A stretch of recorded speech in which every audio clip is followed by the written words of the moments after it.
Bonjour à tous, on se retrouve aujourd'hui pour une vidéo qui me revient extrêmement souvent, c'est comment éviter les carences. Oui, parce que en réalité j'ai reçu des tonnes de messages et de mails, comment on fait pour éviter les carences Victor, la vitamine B12, le fer, le zinc, le calcium. J'ai bien compris votre appel à l'aide et c'est pour ça que je me porte dessus aujourd'hui. Allez hop, c'est parti. Alors avant de commencer à vous expliquer concrètement comment faire pour éviter les carences, j'aimerais d'abord vous citer à quelles carences vous vous exposez quand vous devenez vegan. Donc concrètement, les deux nutriments à connaître absolument, c'est la vitamine B12 et les oméga 3. J'y reviens en détail tout de suite après. Et alors un petit peu moins important, on a aussi la vitamine D. Ce sont les seuls nutriments auxquels vous pouvez vous exposer à des carences qui peuvent ensuite avoir des conséquences. Et je vais ensuite vous expliquer pourquoi vous n'êtes pas exposé à des carences de fer, de zinc ou même de calcium. Donc pour revenir aux nutriments auxquels vous pouvez avoir des carences, il n'y en a en réalité que 3 et les solutions pour ces nutriments sont simples, il suffit simplement de les connaître. Alors pour commencer, la plus connue, la vitamine B12. Cette protéine se trouve exclusivement dans les produits qui ont une provenance animale. Autant dire que pour une alimentation végane,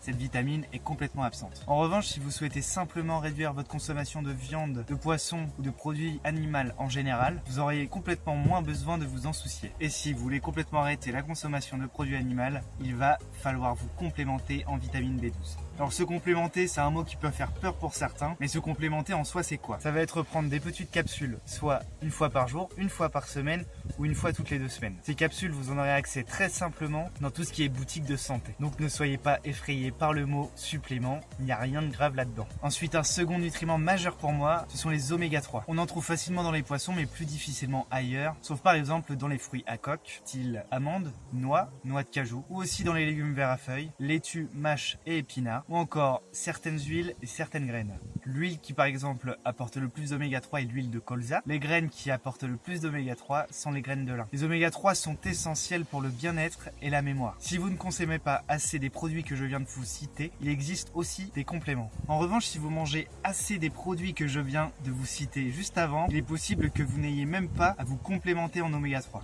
Voilà, pour moi on a passé les nutriments à absolument connaître. Ensuite, en moins connu, on a la vitamine D. Cette vitamine nous est apportée par le soleil. La peau synthétise le soleil et transforme ça en vitamine D. Vous pouvez donc être exposé à des carences selon votre mode de vie. Admettons, si vous avez tendance à rester enfermé ou que vous assimilez mal les vitamines, je vous conseille de vous complémenter en vitamine D. Comme je vous le disais, c'est selon votre mode de vie, alors je vous laisse vous renseigner. Voilà pour les carences auxquelles vous pouvez vous exposer. On passe ensuite aux nutriments qui sont des mythes. Pour commencer, le fer. Déjà, croyez-moi, c'est une légende que les véganes manquent de fer.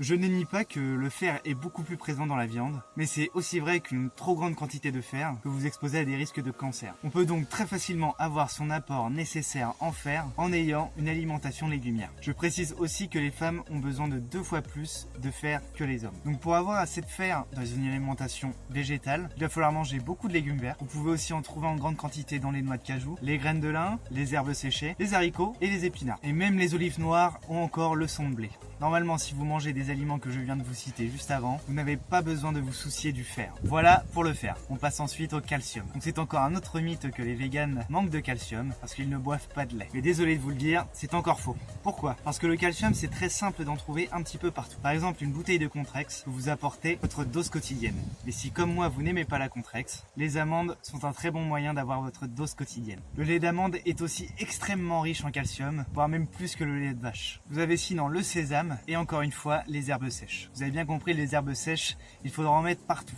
Vous pouvez même en trouver dans des légumes verts et les choux. Vous n'êtes donc pas exposé à des carences de calcium si vous mangez les aliments que je viens de citer juste avant. Et pour finir, nous avons notre ami le zinc. Le zinc, on en trouve aussi très facilement. Par exemple, dans les germes de blé, le son de blé, des céréales en général, comme du quinoa par exemple, des fruits à coque, noix, amandes, noix de cajou, ou encore des tomates, des haricots. Et voilà, en mangeant ces ingrédients, vous n'aurez jamais de carence en zinc. Consommez ensuite assez de fruits et légumes pour ne jamais être exposé à des carences. Voilà, vous savez maintenant tout ou presque. C'est pour ça que je vous propose de vous intéresser à ma formation que je vais bientôt sortir. Voilà, j'espère que ma vidéo vous a plu. C'était Victor de VG Mix. Ciao les VG.